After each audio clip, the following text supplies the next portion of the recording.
Hi guys, welcome to my second video on my channel. It feels so cool even saying that. Finally doing it. Not gonna lie, it's a very weird thing to do. I admire people that do it for a living. I'm just grateful to have a place to be doing it now and to step into it. I've always had moments when I think, man, it'd be really cool to share this experience right now, or just having this like thought pattern that to me is like that is something to share with somebody, and so now I have a space to do so.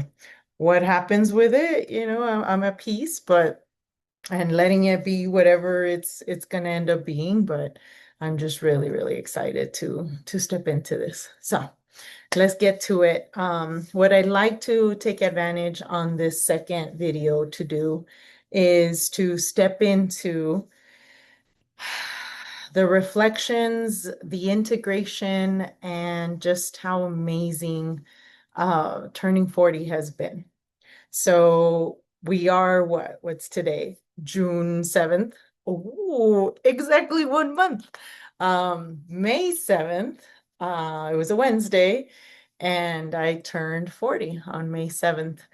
Um, Going into 40, I wasn't necessarily nervous about it. Uh, the number itself seemed very, mm, I don't know, a lot of people, I picked up on a lot of beliefs and judgments people have about the number.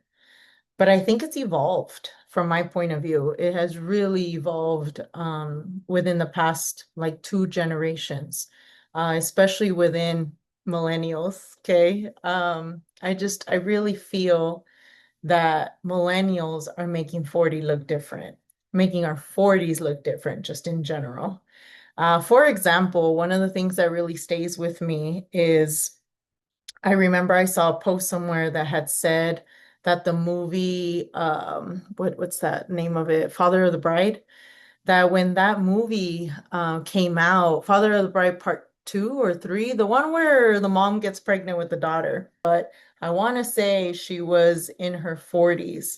And the way she dresses and the way she presents herself is nothing like what 40-year-old women look like now. And so for me, it just makes me proud. It makes me proud of my generation. I feel like the way that we're stepping into this time of our lives has just looked very different for many reasons. And that's part of what I wanted to take advantage with this space. I had mentioned in the first video a lot of most people, I'm assuming, and we know what that does, but I'm assuming that anybody that is either close to their 40s or in their 40s are going to really resonate with a lot of what I'll have to share because, or it's going to be an invitation on maybe how they're seeing things and how their process has been and how it can be. I definitely feel that there is something special about this transition in age. And like I mentioned also in the first video, for those that aren't, I don't want you to feel like this isn't for you. What I would invite you to do in case, that particular part doesn't relate is for you to be invited to the process itself, because the process is going to be very friendly to a reset, to a rebirth, to a renewal, to regenerate your life. And most of all, with what you know. That's the part that I'm beyond excited for. Like, gosh, and even as I'm speaking out loud and I perceive the possibilities of what's available to me, if I choose, if I keep choosing, because I've been choosing it, if I keep choosing to be applying what the first 40 years taught me, especially the past 10, especially the past 5, especially the past year, uh, so many possibilities are available. with integrating all of those experiences, all of the ways that we made ourselves wrong, all of the ways that we thought it was right, all of the experiences and the learning. I think the learning is the part that I'm beyond excited for. Like I said in the first video, a lot of people will tell individuals that are younger, or when an individual typically reflects on their past, many times, or at least I've heard people say, if only I had known then what I know now. Well, why wait? You still know stuff now. Where if you wait another year, another 5 years, another 10, you're going to find yourself saying, if only I had known then what I know now. And you know more than you realize. You know more about yourself. You know more about what works for you, what doesn't work for you. You just have to literally connect with the patterns of your life. And so to get back on track, turning 40, I'm just excited. I'm excited to apply that learning, and to recognize those patterns when I'm seeing them, when I'm seeing myself stepping into them and remembering, remember what this created before? Do you want to create the same thing? And just really use that to guide me. My intention with whomever is willing to listen and is curious, because that's the part that I hope for the most, is that whoever chooses to subscribe, whoever chooses to follow, uh, does so with curiosity and shows up with curiosity and listens with curiosity. Because if you bring that element with you, I really feel that that is where you'll get the most out of whatever this is. Show up curious and stay curious. So let me step into one of the things that I wanted to open as it relates to stepping into this next stage of my life. Ever since my birthday, everything around me, whether it's music, whether it's people I'm running into, whether it's just nostalgia, it's everywhere, whether I mean for it or not. And it presents me with a choice of either reflecting on how old I am and feeling old, or it gives me the opportunity to reflect, what did I learn from that time period? And just like I opened with this call, how can I then use whatever that was now, today, in this moment? Because what did it teach me? Because it's with me. And how can I utilize it so that every single minute I've been on this planet is contributing to my present moment and my future? So with that, let's step into what was leading up to my 40th. The last year before my 40th was a transitional year. Those that have known me, and have been a part of my life, whether it's been the past couple of years, are very familiar with the tremendous changes I've been through. I had to reset my life completely, let go of everything that I know, move to a new place. Phoenix is nothing like what it was when I left it in what year was it? 2017 when I left? 2017, 2018. And coming back, that was for it to also be right before turning 40, that brought up a lot. So to come back to Arizona, going to my second divorce, which is part of what is going to be challenging about these calls, is the vulnerability that it's going to take of me. But it's what's required in order to truly share my learning. Because it is challenging for me. It hurts me, and it's a wound that I will continue working on every time I have to admit I haven't been married not once, but twice. And they both ended very similarly. And so patterns, when I brought up patterns earlier, there you go. Something that I've just really learned a lot from. And I really do believe, I read it somewhere and it stays with me. You will keep experiencing the same thing until you learn your lesson.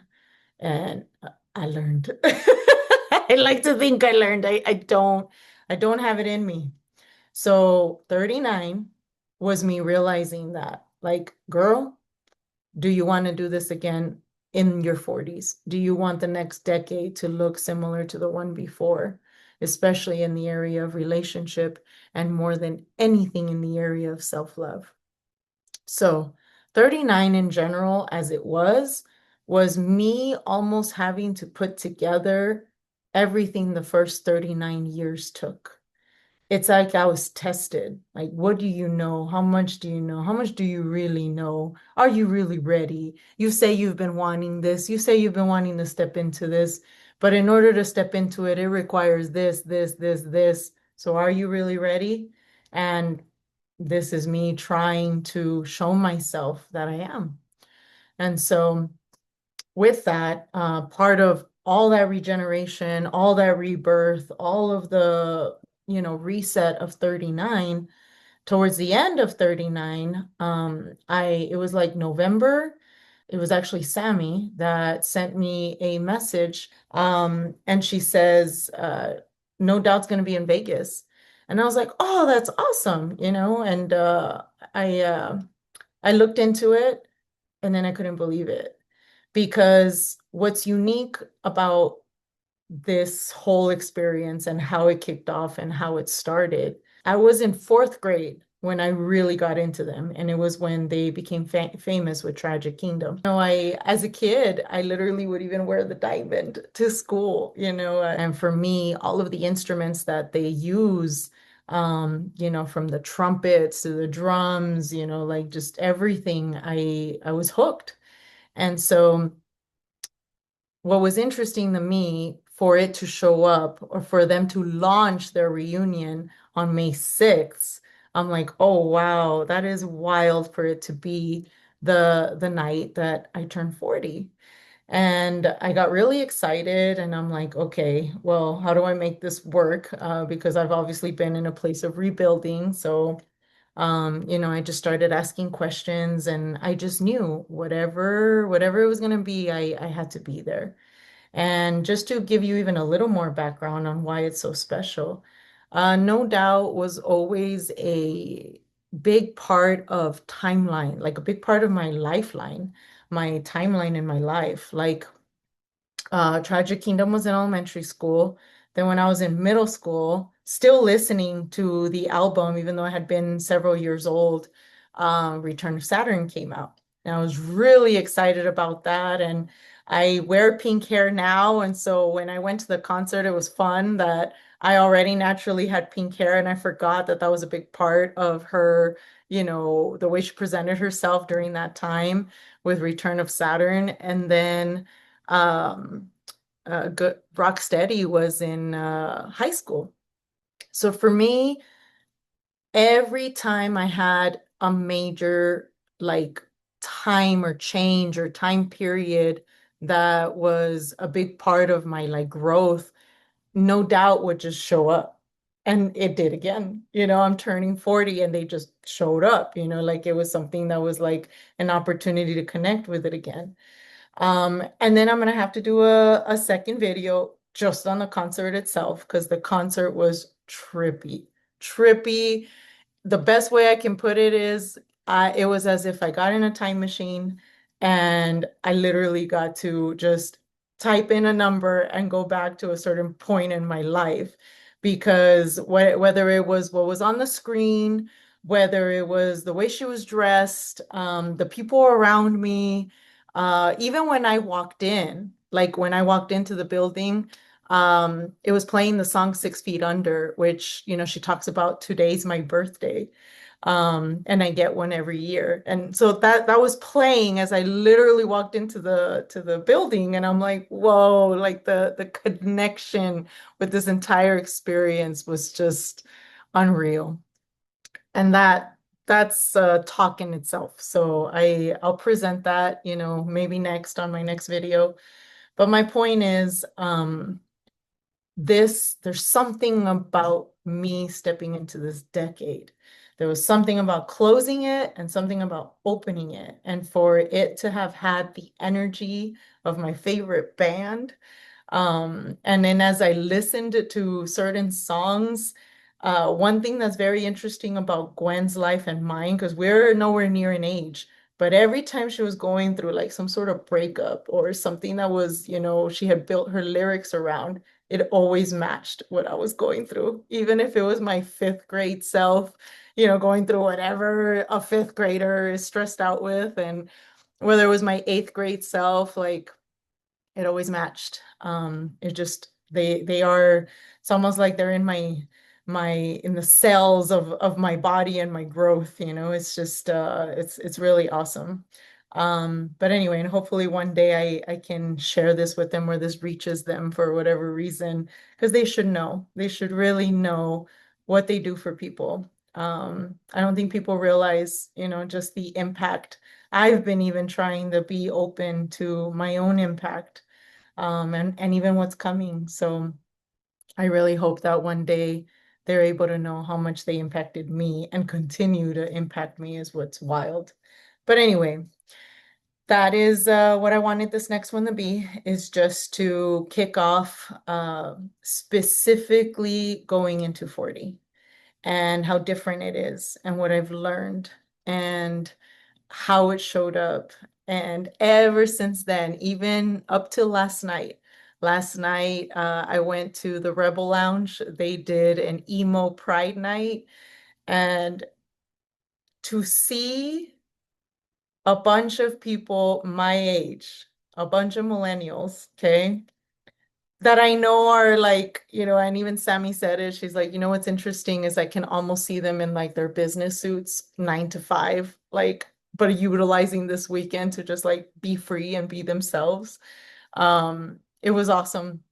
It was awesome to see people free themselves and be themselves and just embrace the human experience. I feel like emo is the genre of music that highlights on the suffering of human experience, So for me, it was also cool for me to see it without any judgment and to just see people connecting to the experience itself. To see everybody just dressed the way they were and not caring. And like I literally felt that even though I was looking and surrounded in a room with adult bodies, the energy felt like it was all of us showing up, 13, 14, 15, 16, 19, 20. Like that's the energy of the room. It was really awesome. And that's just one of the many experiences.